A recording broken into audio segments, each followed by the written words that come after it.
এটা বোঝাই গেছে। আমি এর আগেও বলেছি, ডক্টর মোহাম্মদ ইউনূস সবসময় চেষ্টা করেছেন রাষ্ট্রপতি শাহাবুদ্দিনকে এড়িয়ে চলতে। রাষ্ট্রপতি শাহাবুদ্দিনকে এড়ানোর পেছনে কি কারণ থাকতে পারে?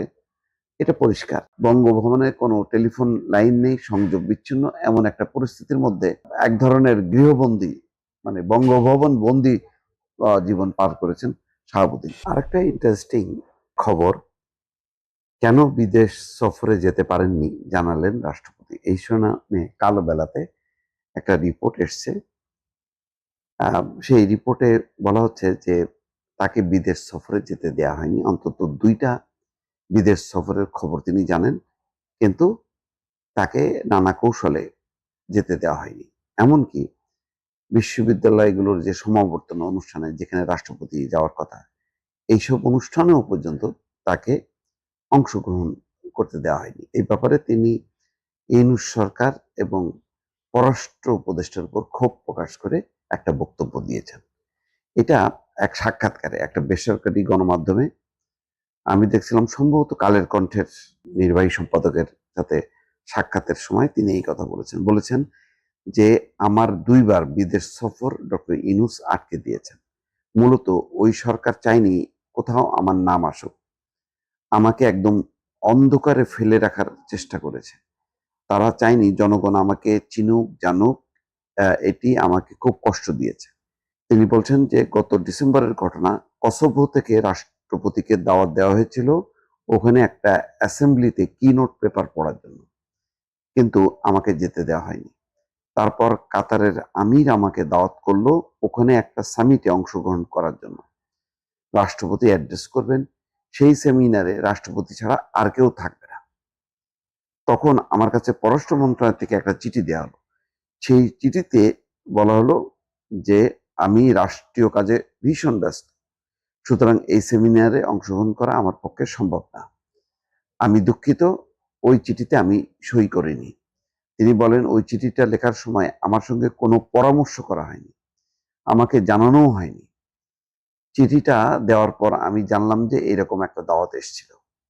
রাষ্ট্রপতি হেসে বলেন, একজন রাষ্ট্রপতি কি এত বেশি ব্যস্ত থাকে আমাদের সংবিধানের আলোকে? যাই হোক, পরে আমি ওই চিঠিতে একটি প্রশ্নবোধক চিহ্ন দিয়ে পাল্টা চিঠি পাঠাই পররাষ্ট্র মন্ত্রণালয়ে।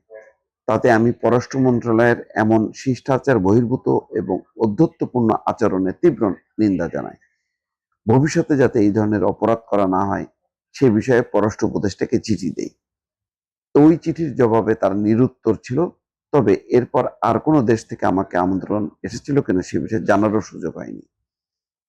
তিনি বলছেন যে শুধু বিদেশ নয়, দেশে কোনো অনুষ্ঠানেও তাকে যেতে দেওয়া হয়নি। এটা বোঝাই গেছে। আমি এর আগেও বলেছি, ডক্টর মোহাম্মদ ইউনূস সবসময় চেষ্টা করেছেন রাষ্ট্রপতি শাহাবুদ্দিনকে এড়িয়ে চলতে। রাষ্ট্রপতি শাহাবুদ্দিনকে এড়ানোর পেছনে কি কারণ থাকতে পারে? এটা পরিষ্কার যে তিনি যেহেতু শেখ হাসিনা সরকারে নিযুক্ত, আর শেখ হাসিনার ব্যাপারে ডক্টর ইউনূসের মধ্যেও সাংঘাতিক রকম একটা বিতৃষ্ণা বা ক্ষোভ একটা জন্ম নিয়েছিল শেখ হাসিনার আচরণের কারণে। সুতরাং তার নিযুক্ত রাষ্ট্রপতির কাছে যাবে না তিনি, এটা স্বাভাবিক। এবং ছাত্রদের প্রবল বিরোধিতা ছিল, এমনকি বঙ্গভবন ঘেরাও করার মতন একটি অবস্থা যে রাষ্ট্রপতিকে অপসারণ করতে হবে, উৎখাত করতে হবে। এই ধরনের আন্দোলনও কিন্তু হয়েছিল। সেই আন্দোলনের হয়তো নৈতিক অবস্থান থেকে ডক্টর মোহাম্মদ ইউনূসও একাত্ম ছিলেন, কিন্তু বিএনপি এই আন্দোলনে সাড়া দেয়নি। তারা মনে করেছে যে রাষ্ট্রপতি যদি না থাকে তাহলে সংবিধান, রাষ্ট্র একটা সংকটের মধ্যে পড়বে, যেটার সুযোগে অনেকে নানা রকম চেষ্টা করতে পারে এবং দেশে একটা অস্থিতিশীলতা বাড়তে পারে। এইসব পরিস্থিতির কারণে রাষ্ট্রপতি পদত্যাগও হয়নি, অপসারণও হয়নি। রাষ্ট্রপতি তার পদে ছিলেন বটে, কিন্তু ডক্টর মোহাম্মদ ইউনূস সবসময় তাকে অ্যাভয়েড করে গেছে। এটা তো মানে পরিষ্কার যে বিদেশ সফর শেষে রীতি অনুযায়ী রাষ্ট্রপতির কাছে রিপোর্ট করার কথা, দেখা করার কথা, যে কি কি হলো, সেই সৌজন্যগুলো প্রকাশ করেনি। একেবারে ন্যূনতম যেটুকু না করলেই নয় সেটুকু তিনি করেছেন। এই যে যেমন তাকে বিদেশে যেতে দেওয়া হয়নি দাওয়াত সত্ত্বেও, তাকে বিশ্ববিদ্যালয়ের সমাবর্তন অনুষ্ঠানগুলোতে যেতে দেওয়া হতো না। এক ধরনের বলা যায়, অনেকেই বলতেন যে বঙ্গভবনে আহ, শাহাবুদ্দিন অবরুদ্ধ, বঙ্গভবনে কোনো টেলিফোন লাইন নেই, সংযোগ বিচ্ছিন্ন, এমন একটা পরিস্থিতির মধ্যে আহ, এক ধরনের মানে গৃহবন্দী, মানে বঙ্গভবন বন্দী জীবন পার করেছেন শাহাবুদ্দিন। পররাষ্ট্র উপদেষ্টার ব্যাপারে আহ, রাষ্ট্রদূত মুশফিক ফজল তিনিও কিন্তু ক্ষোভ প্রকাশ করেছেন। তিনি মেক্সিকোর আহ, রাষ্ট্রদূত, রাজনৈতিক বিবেচনায় তিনি নিযুক্ত হয়েছেন, তিনিও কিন্তু বলেছেন যে পররাষ্ট্র উপদেষ্টা তার নামই শুনতে পারতেন না।